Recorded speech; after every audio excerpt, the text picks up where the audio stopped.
ओम शांति। आज प्यारे मीठे बाबा की मुरली मंथन की डेट है 10 फरवरी 2023।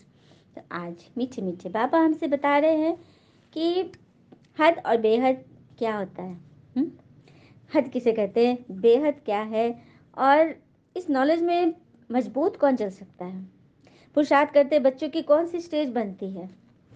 बेअंत बेअंत सभी कहते हैं। बेअंत का अर्थ क्या है, बाबा ने इसको क्लियर किया। बाबा कह रहे हैं कि ये सृष्टि रूपी जो कल्प वृक्ष है, उसकी आयु, उसकी पक्की नॉलेज बाबा ने दिया है और बोला है कि यह ज्ञान पवित्र बर्तन गोल्डन एजेड बुद्धि ही धारण करेगी। तो कैसे बच्चे जो फर्स्ट क्लास चीज बनेंगे। हाँ, फर्स्ट क्लास चीज अच्छे बर्तन में ही शोभती है ना। बाबा एम ऑब्जेक्ट बता देते हैं। पुरुषार्थ करना बच्चों का काम है, पढ़ाना बाबा का काम है। हाथ काट दे दिल भगवान को दे। लेकिन चलते चलते कई बच्चे टूट पड़ते हैं। बाबा बाबा बार बार कहते हैं, जितना याद में रहोगे ना, माया के तूफान खत्म होंगे। हाथम ताई का खेल को बाबा ने आज फिर से जिक्र किया है। किस तरह से मुंह में मोह लगा डालो और गायब हो जाते हैं, सारी समस्या ही खत्म हो जाती है। काम क्रोध मनुष्य अहंकार आदि रखते हैं, उसके पहले क्या होता है। क्रोध के पहले क्या होता है, इसको बाबा बोले। और उल्टे सुलटे संकल्पों से मुक्त होने के लिए बुद्धि योग से हम क्या करेंगे, किस तरह से उसको पक्का करेंगे। हाँ, स्वयं को पिता हवाले कर बुद्धि से सरेंडर होने वाले डबल लाइट बन जाते हैं। इसको वरदान उसके विस्तार में बाबा ने समझाया। और अडोलता के तर्क पर विराजमान हो साक्षी दृष्टा बन पाठ बजाने वाले श्रेष्ठ पाठधारी बन जाते हैं। चलिए हम सब इसकी डिटेल से मोटे सुनेंगे। बाबा कह रहे हैं, मीठे बच्चे, बाबा तुम्हें हद और बेहद की नॉलेज दे, फिर उससे भी पार घर ले जाते हैं। सत्युग देता है हद, द्वापर कलयुग है बेहद। हद और बेहद की नॉलेज, और उसके पार है परम धाम, हमारा घर। सत्युग देता हद है क्योंकि वहाँ थोड़े से मनुष्य हैं, और द्वापर कलयुग है बेहद, बस आत्माएं आती जाती आती जाती आती जाती, खत्म ही नहीं होती है। एकदम भरपूर। इसलिए तो कोई प्राप्ति नहीं, कुछ भी नहीं, बस भीड़ ही भीड़ चारों तरफ। कहते हैं ना कि बारिश में नहाना तो सबको अच्छा लगता है, आसान भी है। बारिश आई स्नान करिए, लेकिन प्रतिदिन स्नान के लिए हम बारिश के सहारे तो नहीं रह सकते ना। उसके लिए हमें मतलब भाग्य कभी कभी ही बारिश बनकर बरसता है, ऐसा नहीं कि भाग्य के भरोसे ही बैठ जाए। उसके लिए हाथ पैर तो डुलाना होगा ना। इसलिए बाबा कहते हैं कि तुम बच्चे कर्म करो। और कर्म करने की बाबा विधि हमें सुंदर से बाबा रोज रोज हमारे जीवन में परोस के लाते हैं, तो उसे हमें स्वीकार करना है ना। खुद भी करना है, औरों को भी कराना है। प्रश्न है, बाबा द्वारा मिली भी नॉलेज में मजबूत कौन रह सकता है। उत्तर, जो पूरे पवित्र बनते हैं। पवित्रता नहीं तो नॉलेज धारण नहीं होगी। पवित्र गोल्डन एजेड बुद्धि में ही सारी नॉलेज धारण होती है। कहते हैं ना, शेरनी का दूध सोने के बर्तन में ही टिकता है।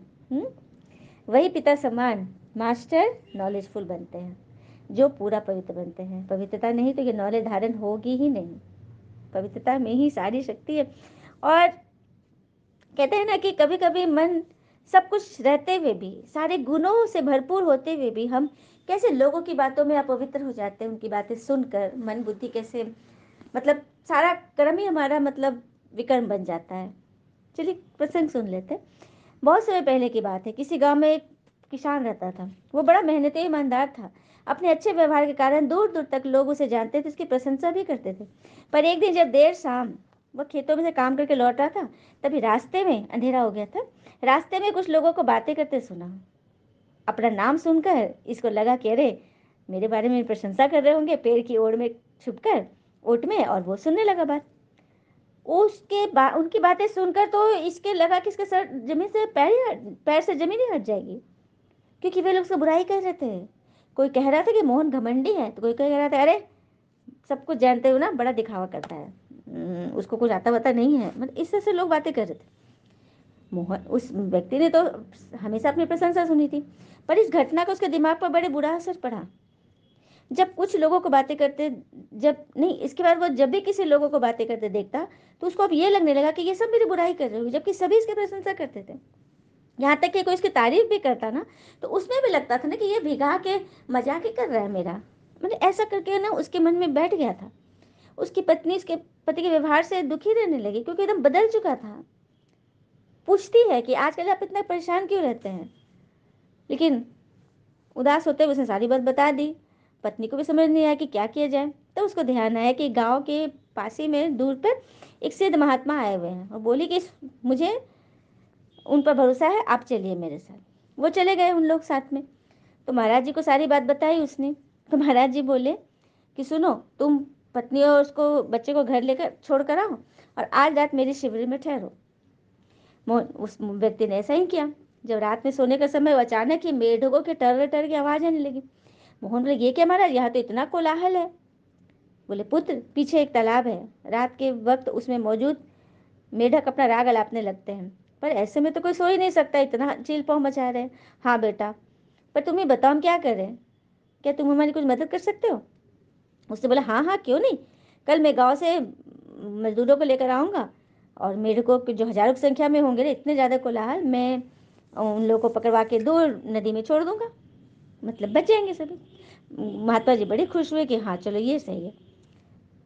दूसरे दिन 8-10 मजदूर आए, चारों तरफ पूरे तालाब में जाल डाला, मेढकों को पकड़ने लगे। थोड़ी देर में मेहनत करके सारे मेढक पकड़ लिए। मोहन ने देखा कुल मिलाकर बस 10-20 मेढक थे, लेकिन कल रात तो लग रहा था कि चारों तरफ, इधर से बिहार उधर से बिहार, चारों तरफ हजारों मेढक की आवाज आ रहे हैं।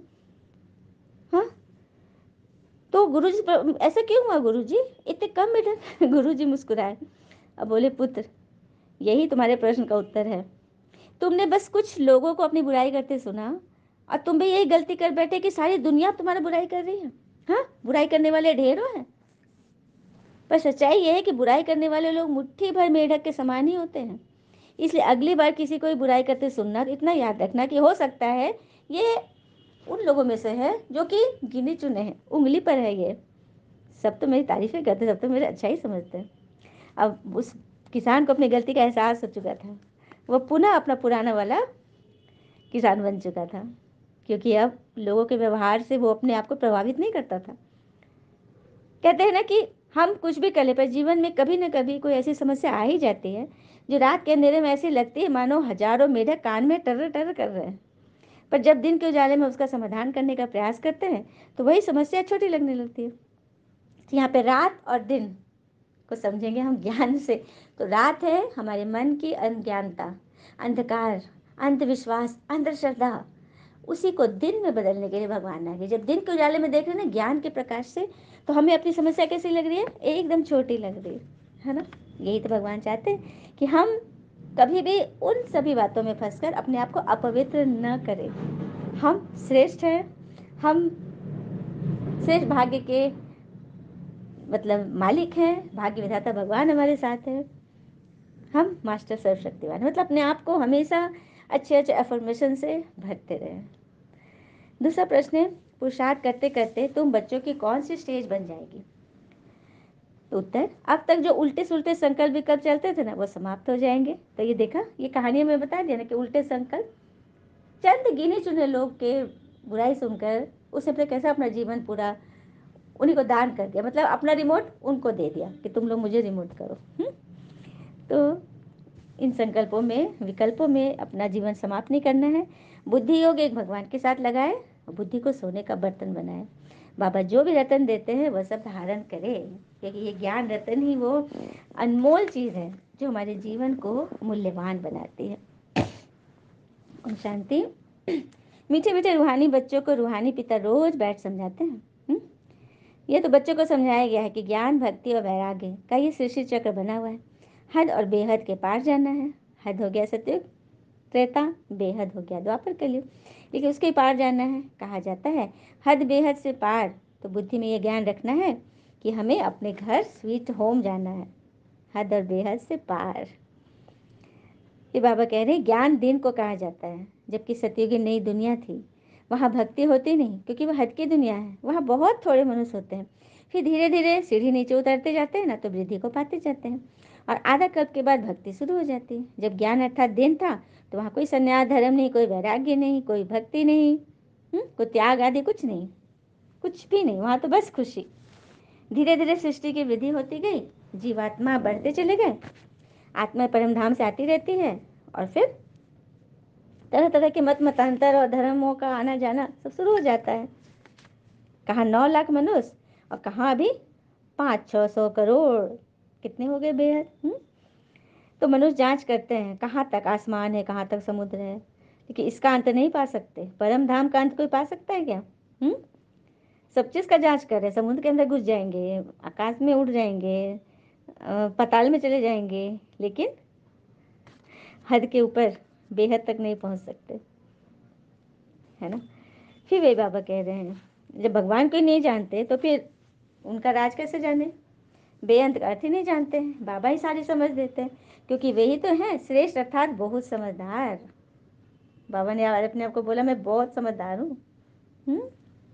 तो हम बच्चों को भी ऐसा समझदार भगवान बना रहे हैं, तो बनना है ना सबको। सत्युग है स्वीट होम, वहाँ शांति भी है और राज्य भाग्य दोनों है। तो सुख और शांति दोनों ही वहाँ है। घर जाएंगे तो वहाँ सिर्फ शांति होगी, सुख नहीं मिलेगा, क्योंकि परम धाम में शांति मिलेगी, क्योंकि आत्मा वहाँ पॉइंट ऑफ लाइट स्टेट में है, शरीर नहीं है वहाँ जो सुख मिले। सुख अर्थात किसी चीज़ से हमको शारीरिक कर्म इंद्रियों को जो आराम मिले, इंद्रियों को जो आराम मिले, वो सुख है।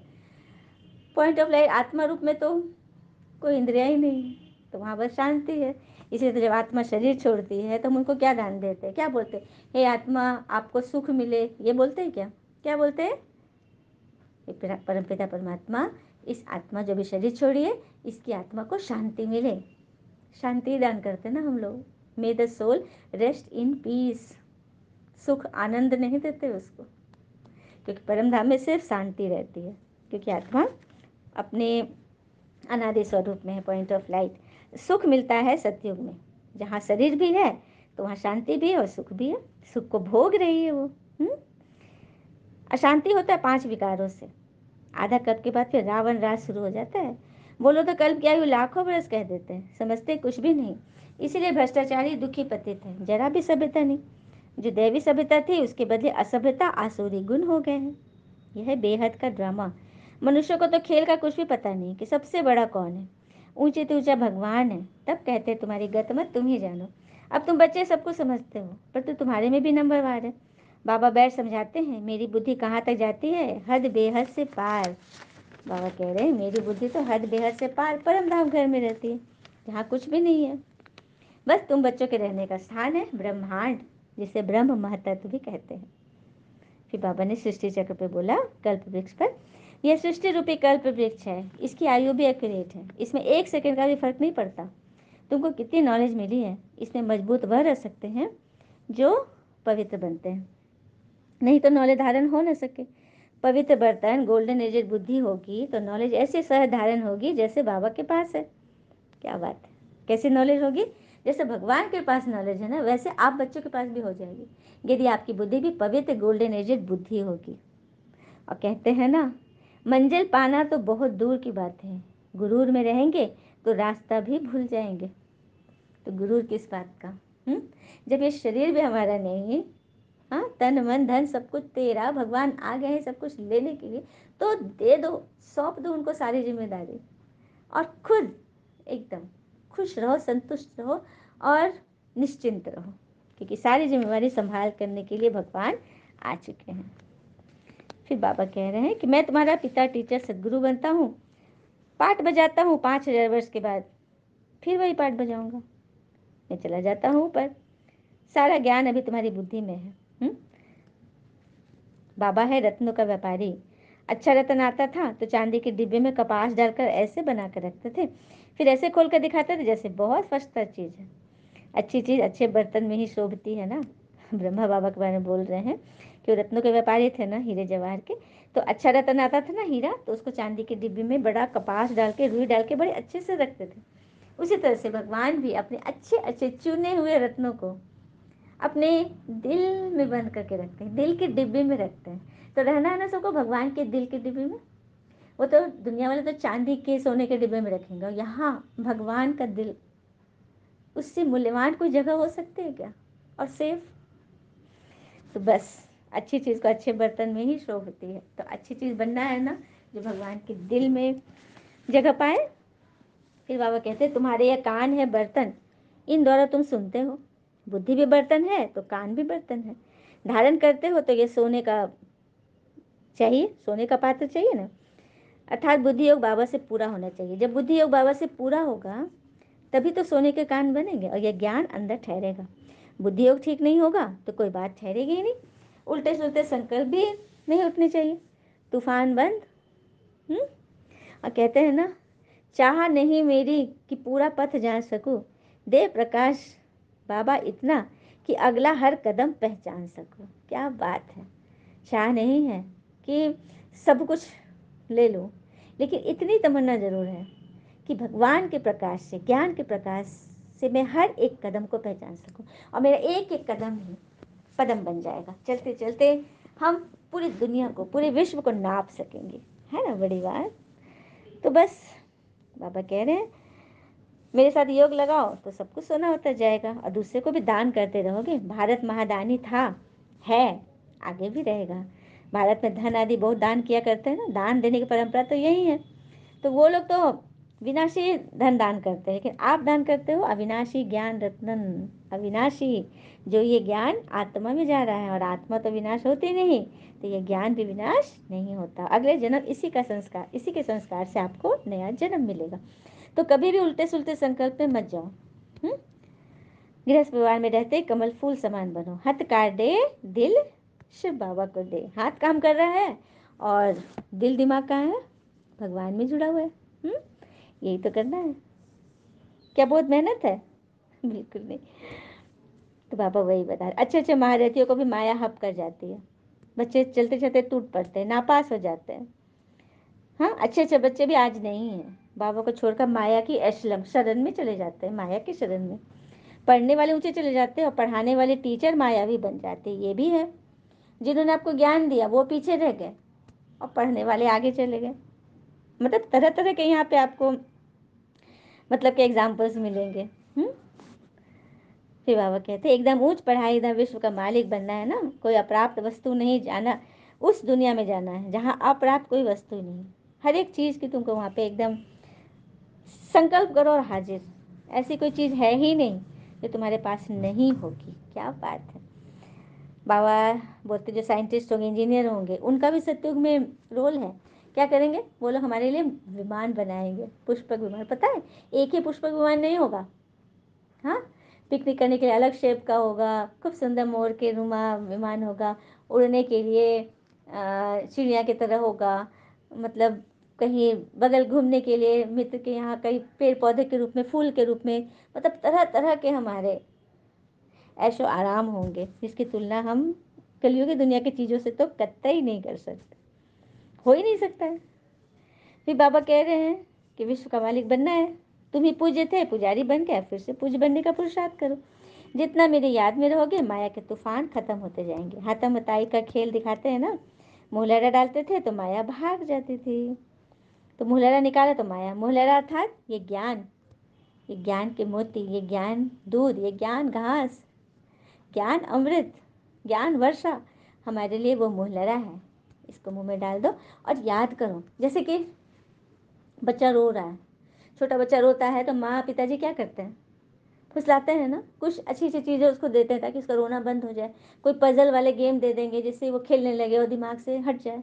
उसी तरह जैसे हमारा मन रोना शुरू करे, मन रोता है कब? जब उसकी बात पूरी नहीं की जाती, उसकी इच्छा का सम्मान नहीं होता है, लोग उसको नहीं समझते, नहीं पहचानते, उल्टे ही नुस्ख निकालते हैं, तो मन रोना शुरू करता है। उस वक्त क्या करो? बातें करो। जैसे ब्रह्मा बाबा कहते थे, हे मेरे मन, क्यों तू इतना उदास है, क्या हो गया तुझे? बाबा ने इस पॉइंट के लिए क्या बोला था, याद करो उसे। इस तरह से उसको गाइड करो और उसके मन को लगा दो पढ़ाई में।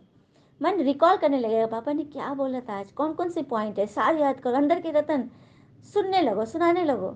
बस तुम्हारा मन उधर से डाइवर्ट हो जाएगा और वो पॉइंट पकड़ में आ जाएगी और मन हर्षित हो जाएगा। ठीक है, तो यही है वो मुहरा। जब भी ऐसा लगे ना, मन से बातें करना शुरू कर दो। और फिर पापा कहते हैं अपने को, सभी को आत्मा भाई भाई समझो। जब शरीर ही नहीं देखोगे तो दृष्टि कहाँ जाएगी? आत्मा की तरफ जाएगी ना। शरीर ही नहीं है तो दृष्टि तो आत्मा की तरफ ही जाएगी। तो इतनी मेहनत करनी है। कल कल तुम्हारा ही पुरुषार्थ चलता है, पुरुषार्थ से तुम अपना भाग्य बनाते हो। बाबा बच्चों को मुख्य बात कहते हैं, अपने को आत्मा समझ, मुझे याद करो।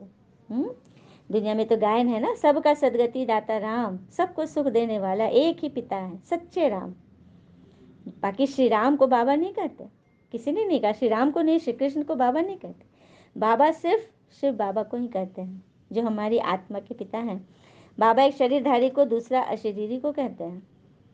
तो एक बाबा हो गए ब्रह्मा बाबा, जो शरीरधारी हैं, जिनके तन में भगवान ने प्रवेश किया, और दूसरे है अशरीरी शिव बाबा। पहले पहले है अशरीरी, फिर शरीरी बनते हैं।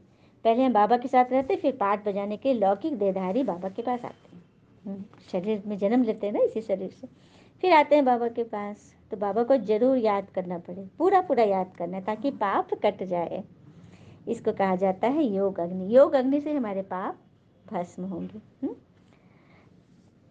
फिर बाबा बोलते आधा कल सुख धाम है, आधा कल दुख धाम। यह राज भी तुम्हारी बुद्धि में ही है, दूसरा कोई जानते नहीं, तो हमें सबको बताना है ना। अच्छा, मीठे मीठे बच्चों प्रति भगवान की नमस्ते। हम बच्चों के भी प्यारे बाबा को नमस्ते। धारणा के लिए मुख्य सार, पहले पॉइंट, उल्टे सुलटे संकल्पों से मुक्त होने के लिए बुद्धि योग हद बेहद से पार घर में लगाना है। दैहिक दृष्टि समाप्त करने के लिए आत्मा भाई भाई हूँ, यह अभ्यास पक्का करना है। उल्टे सुलटे संकल्पों से मुक्त होने के लिए बुद्धि योग हद बेहद से पार घर में लगाना है। तो मुक्त होने के लिए हमें योग करना होगा। बाबा ने कहा ना 8 घंटे योग का चार्ट रखो। क्यों कहा बाबा 8 घंटे, पता है? क्योंकि इतना ज़्यादा दे दे घंटा, ताकि कम से कम बच्चे 1-2 घंटे तो याद कर। यदि बाबा कर 1-2 घंटे याद करो, तो उसमें बच्चे सेकंड में ही सिमट जाएंगे, याद ही नहीं करेंगे। इसीलिए इतना बड़ा देते हैं, ताकि कम से कम कुछ तो करे बच्चे, क्योंकि उसी से तो सारा बेड़ा पार होना है। दूसरी पॉइंट, अविनाशी ज्ञान रत्नों का दान करना है। बुद्धि को सोना बनाने के लिए सब तरफ से बुद्धि निकाल एक ज्ञान में लगाना है, क्योंकि ज्ञान से ही तुम्हारा कल्याण है। ज्ञान ही अमृत है, जो हर विष को नष्ट करती है। वरदान, स्वयं को पिता हवाले कर बुद्धि से भी सरेंडर होने वाले डबल लाइट भव।